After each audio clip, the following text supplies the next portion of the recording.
तो सुनो, फिर हम कुछ क्वेश्चंस पे बढ़ते हैं आगे। जैसे अब हम क्वेश्चन लिखे नहीं, टाइम वेस्ट होता है, इसलिए हम क्वेश्चन बोल रहे हैं, तुम लोग लिख लो कि किसी परिपथ से यदि 2 एम्पियर की विद्युत धारा प्रभावित होती है तो उसके प्रतिरोध का मान यदि 5 ओम हो, प्रतिरोध में 5 ओम लगा, मतलब 5 ओम का प्रतिरोध लगाया हो तो उसका विभवांतर ज्ञात करे। यानी सिंपल सा बात है, V equals to I R लगा दो फॉर्मूला। तो I का वैल्यू कितना है, I बराबर 2 एम्पियर, R बराबर आ गया 5 ओम, तो 2 5 10 एम्पियर ओम, एम्पियर ओम बन के बन जाता है वोल्ट, तो आ गया V बराबर 10 वोल्ट। सिंपल सा है। अब ये क्वेश्चन ध्यान से सुनो, बोला है यदि किसी परिपथ का प्रतिरोध का मान, एक प्रतिरोध का मान दूसरे का 2 गुना हो, यानी एक प्रतिरोध अगर R है तो दूसरा 2R हो जाएगा, एवं उसका विभवांतर समान हो, एवं उसका विभवांतर क्या हो, समान हो, तो उसके विद्युत धारा का अनुपात ज्ञात करे। तो उस परिपथ के विद्युत धारा का अनुपात ज्ञात करे। क्वेश्चन अच्छे से लिख लो, पता चलेगा कितना तगड़ा तगड़ा क्वेश्चन है ये। तो ध्यान से समझो, तुमको पता है कि V इक्वल्स टू होता है आई आर, तो यहां से तुमको अगर I निकालना हो तो इसको हम लिख सकते हैं ना V बाय आर, तो I1 हो जाएगा, इसको हम मान लिया I1। तो V कितना है, I1 के लिए सोचो, V तो V है, R तो R है पहला के लिए, तो ये हो गया I1। लेकिन I2 के लिए सोचो, V हो जाएगा, V है लेकिन R हो जाएगा, चेक करो 2R हो जाएगा। तो यहां से अगर तुमको चाहिए, कितने लिखी, नीचे जगह है, इधर ही लिख सोचो। यहां से अगर तुमको चाहिए I1 अनुपात I2 अगर चाहिए तो क्या लिख सकते हैं हम कि V बाय R अनुपात V bye 2R।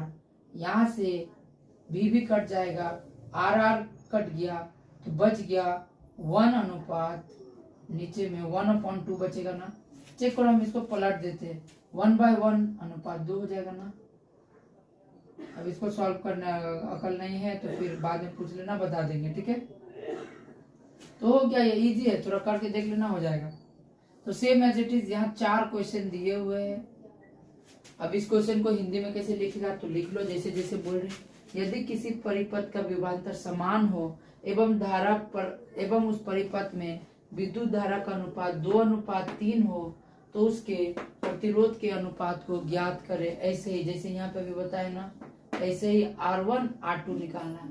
Same question है, यदि किसी परिपथ का प्रतिरोध का मान समान हो एवं उसमें विद्युत धारा, प्रथम विद्युत धारा अन्य का 3 गुना हो तो विद्युत विभव का अनुपात ज्ञात करे, यानी V1 अनुपात V2।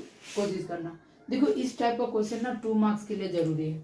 अब ये भी ऐसे नहीं आएगा, बोलेगा यदि किसी परिपथ में 2 ओम 3 ओम एवं 4 ओम का प्रतिरोध श्रेणी क्रम में लगाया जाए, श्रेणी मतलब एक ही तार में, अभी जस्ट बताए, तो उसका Req तुल्य प्रतिरोध कितना होगा एवं करंट कितना होगा।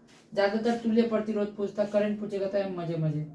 तो श्रेणी का अभी जस्ट फॉर्मूला बताए, R1 plus R2 plus R3 होगा, सबको जोड़ दो, 2 + 3 + 4 कितना हो जाएगा, 9 ओम। आ गया, बात खत्म।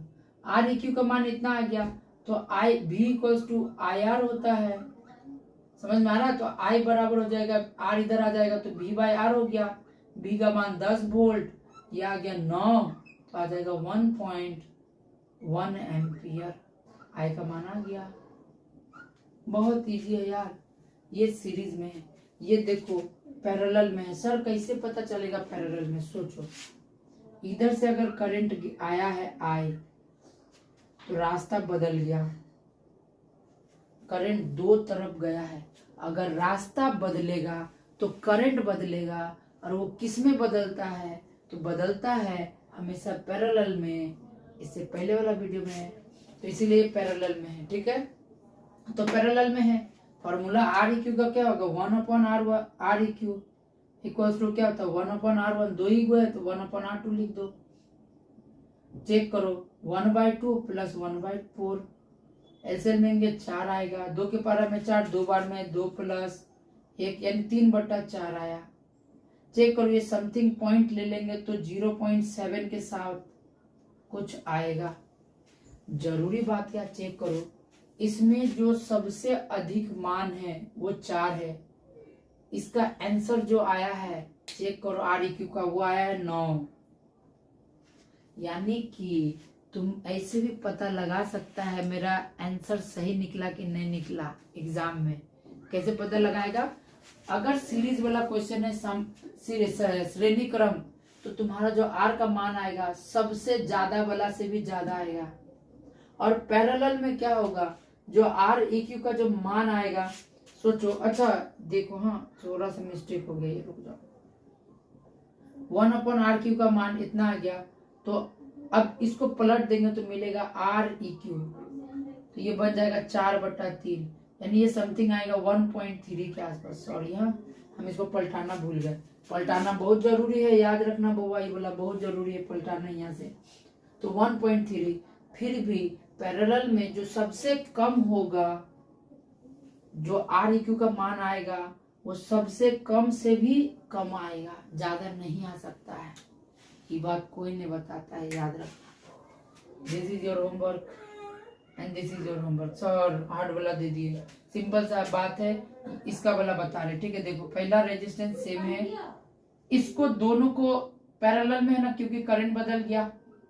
पैरेलल को बना के एक एक करेंगे तो 1/1 पर, देखो 1/1 प्लस 1/1 करेंगे तो REQ का मान ऑटोमेटिक 2 ही आएगा। तो ये बन जाएगा, ये दोनों के बराबर बन गया 2 ओम, ये है 1 ओम और ये रह गया 1 ओम। तो देखो अब तीनों सीरीज में आ गया, तो REQ का मान आराम से R1 प्लस R2 करके बैठा देंगे, 3 + 1 4 ओम, करंट निकाल लेंगे। अब ये वाला तुमको खुद दिमाग लगाना है। सोचो, देखो अगर इधर से करंट आया तो इधर में बटा, यानी ये दोनों तो पैरेलल हुआ, और ये इधर भी तो गया होगा करंट, यानी तीनों ही पैरेलल है। लेकिन मजेदार बात है, इसमें 3 गो है, तो ये अगर इधर से आ जा रहा तो इधर से भी आ जाएगा, सेम तार यानी सेम करंट। समझ में आ गया बात। फिर इससे भी सेम बात है, ये तुम्हारा होमवर्क रहा, और यहाँ पे खत्म होता है न्यूमेरिकल सेक्शन। तो इसके बाद हम मूव ऑन करेंगे आगे, लेकिन आज के लिए बस इतना ही। टिल देन मिलते हैं दूसरे वीडियो में। Bye bye, good night and Jai Shri Krishna.